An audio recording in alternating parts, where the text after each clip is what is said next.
Vacancy से संबंधित एक सूचना अहाँ सबके हम दऽ रहल छी। जे भी बच्चा लड़का हो या लड़की अगर वो स्नातक पास ग्रेजुएशन पास है तो SSC CGL वाला वैकेंसी एक निकल हन जिसमें वेरियस पोस्ट है, माने बहुत सारा पोस्ट है।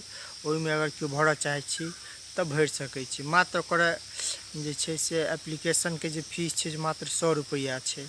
अगर क्यों बच्चा भरऽ चाहे छी SSC CGL के लेल तो अहाँ अप्लाई कऽ सकै छी। ई फॉर्म छै से अहाँ अपनों से भरि सकै छी या कोनो नज़दीकी CSC सेंटर या कोनो साइबर कैफे में जाके अहाँ अप्लाई कऽ सकै छी। ओ अगर नौकरी करे के इच्छुक छी सरकारी नौकरी तो ओहिके लेल बहुत बढ़िया विकल्प निकल हन SSC CGL वाला, तो वहाँ भरि सकै छी। मिनिमम एज छै से कम से कम 18 और OBC मिला के लगभग 30-33 तक अहाँ अप्लाई कऽ सकै छी।